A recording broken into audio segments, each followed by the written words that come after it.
Hey YouTube, it's Cherise here, and I just hit myself in the eye like very lightly, but I was so excited with my waving. Anyways, it's time for Walking with God, and we're going to do life principle number 19, which is anything you hold too tightly, you will lose. And the Bible verse to go with that quotation is Luke chapter 12, verse 15, which says, I'm already having troubles reading. It says, beware, and be on your guard against every form of greed, for not even when one has an abundance does his life consist of his possessions. Which is very deep. And just so you can see, life principle 19.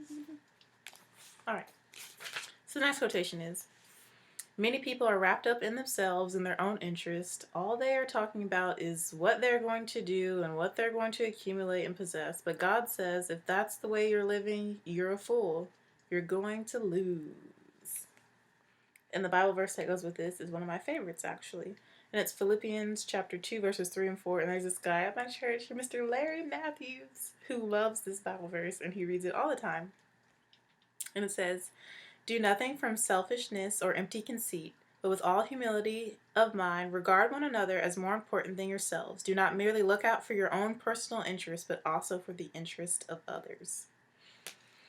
And this is very, very important. And it's not a bad thing to, be planning for your future, to have goals, to want nice things. Like recently, I've done a whole bunch of hauling. I bought a lot of things for myself because I've been working really hard, and there's some things that I really, really wanted, and that isn't a bad thing. It's only a bad thing if I let that consume me, and if the only thing I talk about is my material possessions, which I'm not really a materialistic person at all.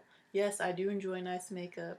Yes, I do enjoy looking nice, having nice clothing. I care about the way that I present myself to others, but my material possessions don't define me as a person, and they don't make me who I am. They're more of an expression of who I am. The colors I wear, the way I wear my makeup, the way my hair is. It's an expression of who I am, but it's not what I care most about, and it doesn't define me. So you just got to be careful of that. But I love that verse. Yes, we should be looking out for the interest of others. And I feel like that's one reason why my roommate and I talk about this a lot, my roommate Liz, about how we're just such genuine people and how we just kind of care too much too soon about others, because we really are genuine people and we really do care deeply for others. Like, if you're my friend, I care a lot about you. I care a lot about what happens to you. I care a lot about the decisions that you're making. And it's just like, when I've set my mind on like getting to know someone, either romantically or just like a friend person, like anybody, romantically, not romantically, platonically, whatever, I care a lot about you from the get-go. And that's just kind of how we are. Like, we're very genuine and sincere people when it comes to getting to know others. And I think that's why I don't really have an issue with this whole like being materialistic, because I really do think about others a lot. And I rarely ever have, this is the most money I've spent on myself in my entire life, is like the past 2 months. The past month, really. And I'm about to spend some more money on myself this week because it's my birthday week. But I don't feel bad about it because I know this isn't going to be like a forever thing, because there's not that much stuff that I want. Like, I don't know. Like, I'm not materialistic. Anyways, I'm like ranting now. Anyways, next quotation is, whenever we leave God out of the issues of our lives, it's going to cost us. We make wrong decisions because of our human nature, our erroneous ideas, and our faulty perceptions of our circumstances. We take roads that are not the Father's will for us, and the next thing we know, we've created more problems and made our situations a great deal worse. That's true. Whenever you don't have God as your compass, you're trying to use your own personal compass. No, it's just, things just go wrong. That's basically been like the past 4 years of my college career, is trying to lean on my own understanding and like use God as a reference instead of leaning on his understanding and using my feelings as like allowing my feelings to be confirmation of what God is telling me to do instead of the other way around. More like me trying to figure it out on my own and then like kind of saying, hey God, is this right? Am I right? Should I be doing this? And he's like, no. And then things just go wrong and things have just been going wrong. But I've learned from it. So yes, this is true. And the Bible verse that goes with this quotation is Proverbs 16:25, which says, there's a way which seems right to a man, but its end is the way of death. Death, which made me think of black, which made me think of my lips. Moving on. I feel so random. I've been so random lately. I don't know. But I'm in a good mood. The next quotation is, some people demand their rights, but where in the Bible does it say we have rights? God is sovereign. He decides when we live and when we die. We don't have any rights other than what he gives to us. Amen to that. A lot of people feel entitled to things. But really, everything that we have is temporary. Everything that we have is passing. And we're not entitled to anything. Everything that we have is a gift from God. So we cannot lose sight of that.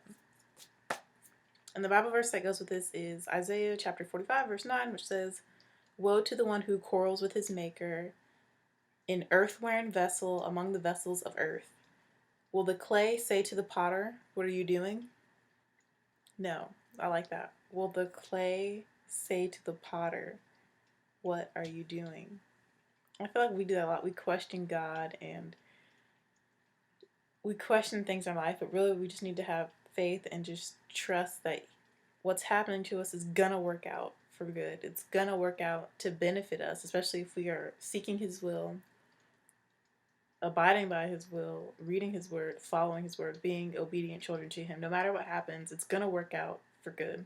Which reminds me of that verse, I think it's Romans 8:28. Which I read, I think, in the last one. So next quotation is, our source of freedom is not found in a government.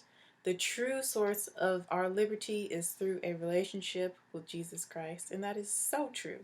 And the Bible verse that goes with this is Galatians 5:1. And it says, it was for freedom that Christ set us free. Therefore keep standing firm and do not subject again to a yoke of slavery. And I love verses that say that we need to be a slave to Christ, that we need to be slaves for God, of God, to God. So I think that's like a really powerful image, being a slave to Christ, being a slave to his will, being a slave to his word.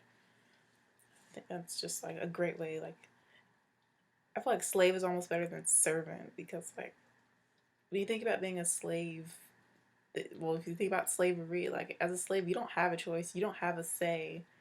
You just do whatever the master commands you. You don't question it. You don't reject it. You just do it. You just do what the master tells you to. And thankfully, our master has our best intentions at heart. Our master isn't trying to use us, manipulate us, treat us as animals, or treat us as inhumane people. Our master loves us, and he's not going to command us to do anything that's going to hurt us. So why wouldn't you want to be a slave to him? The next quotation is, people think that money is what really matters, but only God matters. Wealth comes and goes. Jesus will never leave you. Once you receive... We're going to stop there. Wealth comes and goes. Jesus will never leave you.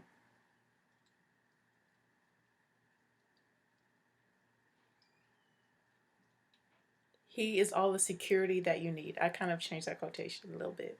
There's something that I don't agree with. But anyways, the Bible verse that goes with this is 1 John chapter 2, verse 17, which says, the world is passing away and also its lust, but the one who does the will of God lives forever. Love it. Yes. It's not about the material. It's not about the physical. It's about the spiritual and the eternal. Because physical and material, like I said, are temporary. They're passing. At the end of the day, they don't mean anything, really. So you have to make sure that you're not only filling up your financial piggy bank so that you can like survive in this world, but you need to be filling up your spiritual piggy bank and saving up things and building your balance. I had a good analogy, you lost it. Building up your spiritual bank account. There we go. Build up your spiritual bank account. I'm loving this lipstick, sorry, I'm just happy. Okay, so the next quotation is whatever comes between you and God is an idol, and he will target it because he sees it as competition. It is a barrier to his will being done in your life. Amen. That is so true. And I feel like the more honest we are with ourselves about what we are making idols, what we are allowing to stand between us and God, the more honest we are about calling it that, an idol, then the easier it is to let his will be done in our lives. And yeah, I had a problem with making my boyfriends my idol, but now I'm just like, don't come at me if you ain't got your life right with him, because I know that it can become a distraction for me. So, sorry, my leg is itchy. But yes, we have to be careful what we make our idol, and that's one thing I like constantly think about when it comes to like how much I work. And like lately they've been scheduling me on Sundays from 10 a.m. to 4 p.m. and I told them, don't you do that, because I like to go to worship service. I can be at work at noon.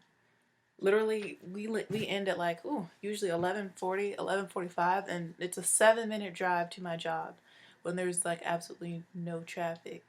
So like with traffic, it's like 10 minutes. So I can still go to worship service and make it to church and make it to work on time at noon. But now that we have these extended mall hours, the mall's opening at 10 a.m. Well, not the mall, but JCPenney's opening at 10 a.m. and not noon. So they've been scheduling me for 10 a.m. to 4 p.m. And I'm like, I really would like to go to church. And like I brought it up and stuff and mentioned it. So hopefully soon I'll be back on for like Sundays for 12, because I don't like missing worship service. And the same thing with like marching band season. Like I was just so tired and exhausted from working with band all night Friday, rehearsal Thursday, rehearsals Tuesday, rehearsals Mondays, competitions Saturdays, all day Saturdays, that I missed like 4 weeks of church, I think, during that time. Three or four Sundays, because I knew that if I didn't get that rest that Sunday morning, like I wouldn't be able to make it through the rest of my week, and that would affect my grades and my GPA, and that would just not have been good. So I felt bad, and I wasn't making work my idol. I feel like God understands the fact that I had to miss those Sundays, but at the same time, I don't like it. You know what I mean? So, and I'm very aware, like I'm not allowing my work and my love of working to cause me to forsake the assembly of the saints, because you need to go to worship service. I need to be at worship service, so I try the best that I can. All right, so the Bible verse that goes with this is Deuteronomy chapter 4, verses 23 and 24. Which reads, watch yourselves, that you do not forget the covenant of the Lord your God, which he made with you, and make for yourselves a graven image in the form of anything against which the Lord your God has commanded you. For the Lord your God is a consuming fire, a jealous God. And that is the last quotation in this Walking with God. Basically, just make sure that you're putting God first, and you're not allowing anything to come in between you and him in you doing his will, whether that be working, whether that be your relationship, whether that be, hopefully not, but like, drugs, alcohol, like, I don't know, crazy stuff, like anything. But like more things that I think about is like work and like family, boyfriends, girlfriends, love life, that type of stuff can sometimes get in the way between us and God. And especially greed, especially like materialistic greed. I see a lot of people who are all about making that money, like I need to make this money and I'm gonna do whatever I can to make this money so that they can get things like shoes and whatnot. But y'all already know most of my money goes towards food. Number one, I spend most of my money on food. Second is makeup, because I truly do enjoy and love makeup. Third is gas. And fourth is clothes. I got bank statements to prove it. So yeah. And I also make sure that I give when I go to church when I'm there. So I'm gonna stop being random, and I need to actually go do work, and I need to eat lunch. So I'm gonna go. But I hope you enjoyed this walking with God, and yeah, I'll see you in the next video. Bye, YouTube.